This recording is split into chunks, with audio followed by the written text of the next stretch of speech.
എന്റെ പൊന്നളിയാ പപ്പടം പൊടിഞ്ഞു എന്ന് പറഞ്ഞ് എന്തിനാളിയാ അടി ഉണ്ടാക്കിയത്? അളിയാ എല്ലാവർക്കും ഈ വട്ടത്തിലുള്ള പപ്പടം കൊടുത്തു. എനിക്ക് വന്നപ്പോ മാത്രം എന്താ ഇങ്ങനെ പൊടിച്ചു കൊണ്ടുവന്നത്? അളിയാ നമ്മൾ സദ്യ കഴിക്കുമ്പോൾ പൊടിച്ചല്ലേ അളിയാ കഴിക്കുന്ന. നിനക്ക് ചോറ് ഇഷ്ടമാണോ സുഹൃത്തന? ചോറ് ഇഷ്ടം ആണല്ലോ. എന്ന് വിചാരിച്ച് നിന്റെ വാക്കകത്ത് കുറച്ച് അരി മാരിയിട്ട് വെള്ളം ഒഴിച്ച് അടുപ്പിൽ പിടിച്ചിരിക്കാൻ മതി. ചോറ് ചോറായിട്ട് തരണ്ടേ? പപ്പടം പപ്പടമായിട്ട് തരണമെങ്കിൽ ഞാൻ എന്തെങ്കിലും പ്രശ്നം ഉണ്ടാക്കും. നമ്മളെ കുളം വന്ന തറവാട്ട് ചില ചിട്ടകളുണ്ടാ.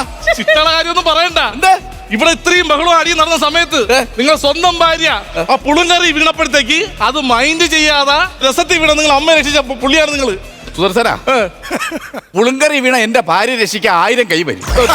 65 വയസ്സുള്ള മുടി നരച്ച എന്റെ അമ്മച്ചി രസത്തിൽ വീണതേ രക്ഷിക്കാൻ ആരും വരില്ല, ഞാൻ തന്നെ പോയി എടുക്കണം. ആ പാവം പിടിച്ച സ്ത്രീയെ വേറെ ആരും വരൂലടാ. പക്ഷേ കൊല ചതിയായി പോയി. കല്യാണം മുടക്കി കളത്തറിയാം. കൊല ചതിയായി പോയി. എടാ അതിന് വിഷമിക്കേണ്ട കാര്യമില്ല. നമുക്കേ വേറൊരു പെങ്കൊച്ചുണ്ട് തോട്ടക്കാട്. എവിടെ? നല്ല സുന്ദരിയായ പെണ്ണ് സുമ, അവളെ നോക്കാം. അളിയാ പട്ടിണി കിടക്കുന്നെന്നും പറഞ്ഞ ആരെങ്കിലും പടക്കെടുത്ത് കടിക്കോളിയാ? അല്ല വേണമെങ്കിൽ മതി, ഇല്ലെങ്കിൽ വേണ്ട. നിങ്ങളുടെ നാളിന്റെ എന്തെങ്കിലും പ്രശ്നം ഉണ്ടോ? അളിയ ഒരു കാര്യം മനസ്സിലാക്കാം. ഈ കല്യാണം എന്ന് പറയുന്നത് ഒരു ആണും ഒരു പെണ്ണും ചേർന്നത് മാത്രമല്ല, 2 കുടുംബങ്ങൾ തങ്ങൾ ചേർന്നതാണ് കല്യാണം. 2 സമൂഹങ്ങൾ ചേർന്നതാണ് കല്യാണം. 2 രാജ്യങ്ങൾ തങ്ങൾ ചേർന്നതാണ് കല്യാണം. അതിന് ഇവിടെ ഒന്നും ചേരാതെ ഇല്ലല്ലോ. നിന്റെ കുടുംബക്കാരെല്ലാം കൂടെ സാമ്പാറിലും പരിപ്പിലും പായസത്തിലും എല്ലാം കൂടെ ചേർന്ന് കിടക്കുമല്ലേ? ഓരോന്നായിട്ട് കുളിപ്പിച്ചിട്ട് പോ. ഞാൻ പറഞ്ഞ എന്തൊരു കല്യാണം, എന്തൊരു ബഹളം എന്റെ പൊന്നമ്മേ. ഒരുപാട് കല്യാണങ്ങൾ നടന്നിട്ടുണ്ട്. ആദ്യമായിട്ടാണ് കല്യാണ വീട്ടിൽ ചെറുക്കന്റെ വീട്ടുകാരും പെണ്ണിന്റെ വീട്ടുകാരും തമ്മിലടി. സാമ്പാറിൽ വീണോരും പുളിശ്ശേരിയിൽ വീണോരുടെ ശ്രദ്ധയ്ക്ക് വേണ്ടി പറയാണ്, എല്ലാവരും കൈയും കാലും കഴുകിയിട്ടേ വണ്ടിക്കകത്ത് കയറാവ്. ഒന്നിനെ ഞാൻ കൊണ്ടുപോകത്തില്ല. നിങ്ങളാരും വരണില്ലേ? കൈയടിച്ചോണ്ട് ഇവിടെ ഇരിക്കണുള്ള വണ്ടി ഇപ്പം വരും. ഇത്രയും അടിയും ബഹളവും നടന്നില്ലേ? ഈ പൊടിച്ചിനടുത്ത് മാത്രം ആരെയും തരികട നടന്നില്ല. അതുകൊണ്ട് എന്റെ അടുത്ത് ആരും അടികൂടാൻ വരാത്തത്. ഈ കെട്ടുകാഴ്ചയൊക്കെ നമുക്ക് തൊട്ടു തൊഴുതേ ശീലമുള്ളൂ. ആവശ്യമില്ലാത്ത കാര്യങ്ങൾ ഈ കെട്ടുകാഴ്ചയുടെ അടുത്ത് പോകും. നമ്മളെ കുടുംബത്തിന്റേത് നിങ്ങൾ അത് ക്വസ്റ്റ്യൻ ചെയ്യാൻ നടന്ന ഈ കൂട്ടത്തിൽ എന്റെ ഹസ് എവിടെയാണെന്ന് അറിയത്തില്ലല്ലോ ഭഗവാന്. കസല്ലേ തോണ്ട ആ ചെവിയില് മുരിങ്ങക്കായും വെച്ചോണ്ടിരിക്കുന്ന. അതെങ്ങനെ മനസ്സിലായി? ഞാനല്ലേ അവിയൽ തള്ളിയിട്ടത്. അതെ, എന്റെ ചേട്ടന് അവിയൽ ഇഷ്ടമുള്ളത് കൊണ്ട് ഞാനൊന്നും പറയുന്നില്ല. അതല്ല, അരമണിക്കൂർ കഴിഞ്ഞിട്ട് അവിയലിന്റെ ഉണ്ടാവിൽ അവൻ കയറിയില്ലെന്ന് ഇങ്ങനെ കിടന്ന് അടിക്കുന്നു. എന്റെ പെണ്ണിനെ കാണാനില്ലെന്ന്, എന്റെ പെങ്കൊച്ച് വിളയാണെന്ന് എനിക്കറിയാം. നിന്റെ പെങ്കൊച്ചല്ലേ മറ്റേ സാമ്പാറും തല വെച്ചോണ്ട് തോണ്ട അവിടെ നിൽക്കുന്നത്. പിന്നെ അവിടെ മറ്റേ ഒരു വെള്ളക്കലക്ക് വെച്ചേക്കല്ലേ സ്കോഷ്, അതിന്റെ കളർ അങ്ങനെ ഇരിക്കുന്നേ. അയ്യോ, അത് സ്കോഷ് കറിക്ക് വെച്ചേക്കല്ല. പിന്നെ സ്കോഷിൽ ആമ കിടക്കണ. ഓ, അത് സ്കോഷിൽ ആമ കിടക്കുന്നല്ല. ആറ്റിങ്ങിലുള്ള ഒരു പൊക്കം കുറഞ്ഞൊരു മാമൻ ഫുട്പാത്തിൽ നിന്ന് ഒരു കളർ നിക്കർ മേടിച്ചിട്ടുണ്ട് കല്യാണത്തിന് വന്ന്. അടിയെടുത്ത സമയത്ത് ആരാ പൊക്കെ എടുത്ത് വെള്ളത്തിട്ടെന്ന്. കളർ ഇളവിയതല്ലേ ഇത്, സ്കോച്ച് എന്ന് പറഞ്ഞ് നടക്കുക എല്ലാരും. ഒരു ഗ്ലാസ് ഞാൻ എടുത്ത് കുടിച്ചും പോയി പൊന്നമ്മച്ചി. ആ ഉള്ള അടി കൂടുന്നതിന്റെ ഇടയിൽ ഒരുത്തങ്ങണ്ട ടേബിൾ ഫാൻ ചരിച്ചിട്ടിട്ട് രമ്പ ഇരുന്ന അഴകേലയില കളിക്കുന്ന കളിക്കുന്നു. അയ്യോ, അത് അഴകേലയില കളിക്കണമല്ല, സ്റ്റിൽ ഫോട്ടോഗ്രാഫർ സുനി അടി കിടന്നോണ്ടിരുന്നപ്പോഴേ എന്റെ അടുത്തൊന്നും ഒരു ക്ലോസപ്പ് എന്ന് പറഞ്ഞു. പാന്റ് ഇങ്ങനെ വലിച്ചങ്ങ് പിടിച്ച് ഒരു ബക്കറ്റ് അച്ചാറിഞ്ഞെടുത്തിട്ട് ഒരു തട്ടക്കങ്ങ് തട്ടി. പുകച്ചില് അങ്ങനല്ലേ ഈ ഫാൻ ഇട്ടിട്ട് ഇങ്ങനെ നിന്ന് കാറ്റുള്ളൂ. നമ്മൾ അച്ഛനെ പോയാ അച്ഛനെ കാണാനില്ലെന്ന്. എടാ നിന്റെ അച്ഛനല്ല പായസത്തിൽ ആടി നടന്ന സമയത്ത് പായസത്തിൽ എടുത്ത് ആടിയത്.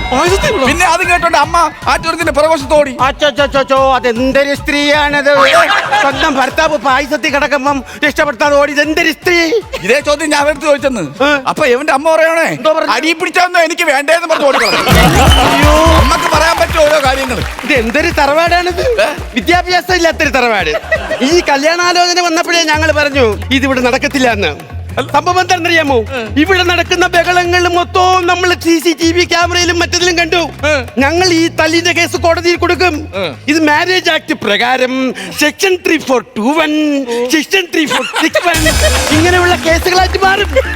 ഇതിന് പ്രധാനപ്പെട്ട ഒരു സാക്ഷിയുണ്ട്. ആരുണ്ടെന്ന്? സാക്ഷി. ഇത് സത്യം പറഞ്ഞ ഈ സ്ത്രീ എനിക്ക് കറക്റ്റ് മനസ്സിലായി. ആരാണ്ട മനസ്സിലായില്ലേ? എന്റെ പെണ്ണിന്റെ കുടുംബത്തിൽ ഏറ്റവും കൂടുതൽ വിദ്യാഭ്യാസമുള്ള മാമിയാണ്. വിദ്യാഭ്യാസമുള്ള എങ്ങനെ സാക്ഷിയാണെങ്കിൽ വിദ്യാഭ്യാസം ഇല്ലാത്തവരെന്തായിരിക്കും? യാരാലാവേ സാക്ഷി. അല്ല മാമിയുടെ കുടുംബം എന്ന് പറഞ്ഞാൽ മാമിയുടെ കുടുംബം എവിടെ മാമി? എന്റെ കുടുംബക്കാര് വന്നിരുന്നെങ്കിൽ ഇന്നവന്മാർ ഇവിടെ കിടന്നു ഉരുണ്ടാനായിരുന്നു. ആര് നിങ്ങളുടെ കുടുംബക്കാർ? ആരാണ് നിങ്ങളുടെ കുടുംബക്കാർ? പറയാ പറ. എന്റെ കുടുംബക്കാരൊക്കെ അങ്ങ് വയനാട്ടിലാ. വയനാട് എവിടെയാണ്? വയനാട് എന്ന് പറഞ്ഞു കഴിഞ്ഞാൽ നമ്മുടെ ഭൂപടം വെച്ച് നോക്കുവാണെങ്കിൽ കേരളത്തിൽ അങ്ങ് മുകളിലാണ്. നിനക്ക് ഇഷ്ടപ്പെട്ടില്ലെങ്കിൽ എടുത്ത് നടക്കും. വയനാട് എവിടെ നിനക്ക് എന്ത് ചെയ്യണം? അല്ല വയനാട്ടിൽ എല്ലാരും വന്നാ മാമി? എല്ലാരും വന്നു, പക്ഷെ എന്റെ അച്ഛൻ മാത്രമേ വന്നില്ല. അയ്യോ അതെന്ത്? വയനാട് കാടാണല്ലോ. എന്റെ അച്ഛന് ഈറുവിട്ടായിരുന്നു ജോലി. കുട്ടിക്കാലത്ത് 6 വയസ്സുള്ളപ്പം അപ്പോഴും എന്നെ പൊടിച്ചീനെ വിളിക്കും അച്ഛൻ. എന്നെയും എന്റെ അനിയനെയും കൊണ്ട് അച്ഛൻ ഈറവെട്ടാൻ പോയപ്പോ പുലി ഇറങ്ങിയേട്ടാ. അച്ഛൻ എന്റെ കയ്യിൽ എന്റെ അനിയനെ തന്നിട്ട് പറഞ്ഞു ഓടിക്കോടി പിടിച്ചേന്ന് പറഞ്ഞു. അച്ഛനെ പുലി പിടിച്ചു. ഞാൻ പാറമടേനെ വണ്ടിയിൽ ഇരുന്ന് പറഞ്ഞു കൊല്ലണം മാമ, പുലിയെ കൊല്ലണം മാമ. ആളെ മനസ്സിലായില്ലേ? ഇല്ല. പുലിമുരുകന്റെ പെങ്ങള് പുലിപ്പൊടിച്ച്. ആ പുലിമുരുകന്റെ കഥയും കേട്ടോണ്ടിരിക്കാതെ ആ പെണ്ണിനെ വിളിച്ചോണ്ട് വീട്ടിൽ പോകാൻ നോക്കണേ. അച്ഛന്റെ വില അറിഞ്ഞൂടാത്തോണ്ട്, അച്ഛൻ മരിച്ചതിന്റെ വില അറിഞ്ഞൂടാത്തോണ്ടാണ്. അയ്യോ ഈ മരിക്കുന്നവരെ എന്നും നിങ്ങൾ ഇങ്ങനെ കളിയാക്കരുത്. കാരണം എന്താ നിയമം? എന്റെ അപ്പാപ്പ മരിച്ചെങ്ങനെയെന്ന് അറിയാമോ? ഇല്ല. അടുക്കളയിരുന്ന് സമാധിയായി പോയതാണ്. എന്റെ അടുത്ത് തന്നെ നീ പറയണം. എടാ നിന്റെ ചേച്ചിടാ കൊച്ചിന് അമൃതം പൊടി കിട്ടുമായിരുന്നാടാ? കിട്ടുമായിരുന്നു. അത് അണ്ണാക്കി കുടുങ്ങിയല്ലേടാ അവൻ ചത്തത്? അതെങ്ങനെയാ സമാധിയാവണത്? എടാ അവൻ അങ്ങനെ മനസ്സിലായിരുന്നെങ്കിൽ അങ്കമാടിയിലെ കൊച്ചുങ്ങൾ കൊട്ടേഷൻ കൊടുത്താൻ അവന്. അമൃതം പൊടി മൊത്തം വാരി തിന്നിട്ട് കൊച്ചുങ്ങൾ. ഞങ്ങളുടെ തറവാടെന്ന് പറഞ്ഞാൽ ഇത്തിരി ചുറ്റിക്കളിയുള്ള തറവാടാ, വട്ടമുള്ള തറവാടാ, വെച്ചച്ചാറുള്ള തറവാട്. എല്ലാ അച്ചാറും വെച്ചല്ലേ, പിന്നെന്തോന്ന് അച്ചാർ? അതിൽ നിന്ന് പിന്നെ വെച്ചാരതിനുള്ള തറവാട്. എന്റെ അമ്മൂമ്മ മരിച്ചുപോയി. ഞാൻ രാവിലെ കാപ്പി കുടിക്കാൻ നേരത്ത് അമ്മൂമ്മേന്റെ ദേഹത്ത് കൂടും. ദേഹത്ത് കൂടിയ മാത്രമേ ഞാൻ കാപ്പി കുടിക്കൂ. ഉച്ചയ്ക്ക് ചോറ് തിന്നുമ്പം എന്റെ അമ്മൂമ്മ ദേഹത്ത് കൂടും. എന്നിട്ടേ ഞാൻ ചോറ് കഴിക്കൂ. അത്താഴം കഴിക്കുമ്പോഴും അമ്മൂമ്മ എന്റെ ദേഹത്ത് കൂടും. എന്നിട്ട് ഞാൻ ചോറ് കഴിക്കൂ. സത്യം പറഞ്ഞു കഴിഞ്ഞാ അമ്മൂമ്മയുടെ പേരും പറഞ്ഞ് ചന്ന ഉണക്ക അടിച്ച് കേട്ടോ. നീ നമ്മുടെ കുടുംബത്തിൽ വന്ന് കയറേണ്ടവനെടാ. ജീവിതത്തെ കുറിച്ച് പഠിക്കണം, ഭാര്യ ഭർത്ത ബന്ധത്തെ കുറിച്ച് പഠിക്കണം. നിസാർ ഒരു പപ്പടത്തിന്റെ പേരിൽ ഇപ്പൊ തമ്മിൽ തല്ലിയുണ്ട് പെണ്ണു കരയാവോ? ദാമ്പത്യ ജീവിതം എന്ന് പറഞ്ഞാൽ ട്രെയിൻ പോലെയാണ്. ഇതിലെ ഡ്രൈവറാണ് ഭർത്താവ്, ഭാര്യയാണ് TTR, യാത്രക്കാരാണ് നമ്മുടെ സ്വന്തക്കാര്.